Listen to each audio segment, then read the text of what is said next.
بسم الله الرحمن الرحيم. الحمد لله الذي حكم فأحكم وقضى فأبرم الذي علم بالقلم علم الإنسان ما لم يعلم والصلاة والسلام على رسول الله صلى الله عليه وسلم. Amma ba'd. Mpenzi mtazamaji wa chaneli yetu ya Rapta TV, tumekutana tena baada ya mapumziko mafupi ya kupisha Eid al-Adha. Hatimaye leo katika muda, siku na saa kama ya leo, tupo kwenye muendelezo wetu wa kipindi chetu cha visa vya mitume. Ama katika darasa lililopita tuliona mzee Abdul Muttalib, babu yake bwana Mtume Muhammad sallallahu alaihi wasallam, aliweka nadhiri kuwa akipata watoto 10 wa kiume atamchinja mmoja kama qurbana lillahi ta'ala. Itokana nini? Kutokana na ule mzozo wa kisima cha maji ya Zamzam. Na nukta yetu ni kaifa ulida nabii wa kaifa ujida nabii sallallahu alaihi wasallam. Vipi alizaliwa bwana Mtume Muhammad na vipi alipatikana bwana Mtume Muhammad sallallahu alaihi wasallam. Mzee Abdul Muttalib aliweka nadhiri kuwa akipata watoto 10 wa kiume atamchinja mmoja kama kurbana lillahi ta'ala. Kweli masiku yalipita, tuliona akabahatika kupata watoto 10 wa kiume, lakini kila akipiga kura inaonesha kuwa wakuchinjwa ni Abdullah ambaye ni baba yake bwana Mtume Muhammad sallallahu alaihi wasallam. Tuliona baada ya kuchukua ushauri alielekezwa kuwa aende Al-Hijaz, kule atakutana na mtu atampa ushauri, alikuwa ni mshirikina mpiga ramli, atampa ushauri afanye kitu gani.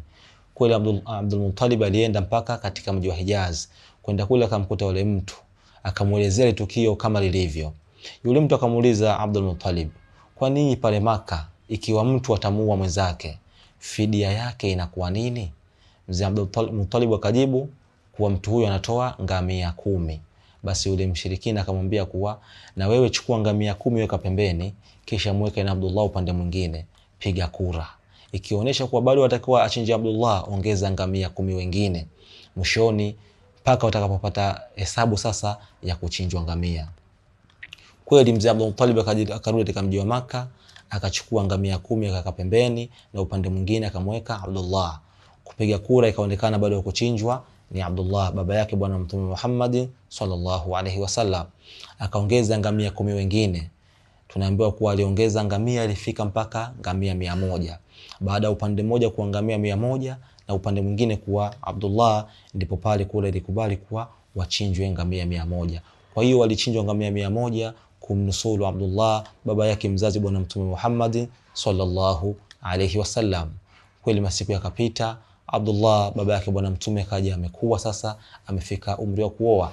Mzee Abdul Muttalib akaenda kumposea mwanawe Abdullah mwanamke bora wa wakati huo ambaye ni mama yetu mama Amina. Yeye ndio alikuwa mwanamke bora kwa wakati huo. Abdullah akamuoa mama Amina. Baada ya kumuoa tunaambiwa hajakaa naye sana, mama kathamaha sininan wala shuhuran, hajakaa pamoja naye miaka mingi au miezi mingi, inma makathamaha ayaman, bali alikuwa amekaa naye yeye ni masiku tu yenye kuhesabika. Kweli katika masiku yale ukapita mnada wa biashara za kwenda Syria. Mzee Abdullah baba yake bwana Mtume Muhammad sallallahu alaihi wasallam naye akajiunga na msafara ule kuelekea Syria kibiashara. Lakini katika msafara ule pindi unarudi, Abdullah hajabahatika kurudi, yeye alikuwa amepatwa na maradhi, akaenda kuugulia ujumbani kwake katika mji wa Madina, na kwa bahati mbaya na umauti ukamkuta katika mji wa Madina na akazikwa kule kule. Huku mama Amina sasa anahisi ile movement ya mtoto, anafurahi, anamsubiri mume wake aje kumpa taarifa nzuri kuwa mimi ni mjamzito. Lakini kwa bahati mbaya Abdullah baba yake bwana Mtume alikuwa hajarejea. Angalia wewe mwanamke, jifunze kitu hapa. Kuangalia mama Amina amebeba ujauzito, lakini katika ujauzito ule tu mwanzoni mume wake anakuja anafariki. Kwa hiyo mtoto ujauzito ameulea peke yake, mtoto anakuja anazaliwa akiwa hana baba. Kuna muda unaweza kupata mitihani, usione kama Mwenyezi Mungu anakuonea, kuwa Mwenyezi Mungu bali anakupenda.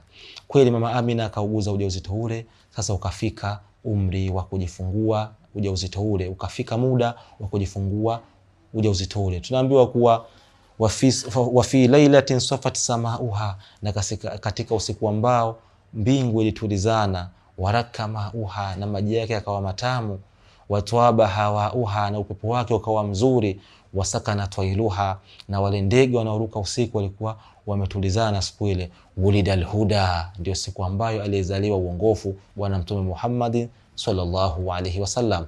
Ilikuwa lini? Ilikuwa ni siku ya Jumatatu mwezi 12 mfunguo 6 katika mwaka wa Tembo, na inaafikiana na tarehe 20 ya mwezi Aprili mwaka 571 miladi. Ndio siku ambayo alizaliwa bwana Mtume Muhammad sallallahu alayhi wasallam. Hii ndio historia fupi aliyozaliwa bwana Mtume Muhammad sallallahu alayhi wasallam. Baada ya kuzaliwa kwa bwana Mtume sallallahu alayhi wasallam, babu yake mzee Abdul Muttalib alifurahi sana kuja kwa mjukuu wake. Akamchukua Muhammad akaenda naye mpaka Al-Kaaba, akawa anazunguka naye ajifakharisha. Mwishoni akampa jina Muhammad. Watu walishangaa, hilo jina Muhammad umelitolea wapi? Sisi tuna majina yetu kama Murra, kwa maana chungu, Kaab, kisigino, Hablu, kamba. Haya ndio majina ambayo walikuwa wanaitana watu wa Maka. Wewe Muhammad umetolea wapi? Mzee Abdul Muttalib akajibu kuwa samaituhu Muhammadan liyuhmadu baina as-samai wal ardi, mimi nimemuita Muhammad ili wapate kumsifia waliopo mbinguni na ardhini. Mzee Abdul Muttalib akajibu kuwa samaituhu Muhammadan liyuhmadu baina as-samai wal ardi, nimemuita Muhammad ili wapate kumsifia waliopo mbinguni na ardhini. Kwa mzee Abdul Muttalib amepewa kama ilham ya kumuita bwana Mtume Muhammad sallallahu alaihi wasallam, kama kana kwamba alikuwa anajua huko mbele atakuja kuwa mtu mkubwa mwenye kusifiwa. Vile vile taarifa hizi zilimfikia ami yake Abu Lahabi. Baada ya kupewa taarifa kuwa mama Amina amejifungua, kwa mtoto ameshazaliwa tayari, Abu Lahab alifurahia kuzaliwa kwa bwana Mtume Muhammad sallallahu alaihi wasallam. Pale pale akamwacha huru Thuwaibatul Aslamia, alikuwa mtumwa wake, akamwambia fa anti hurran, wewe upo huru, nenda sasa, nenda kamlee Muhammad, kuanzia leo upo huru. Huyu ndio bwana Mtume Muhammad sallallahu alaihi wasallam.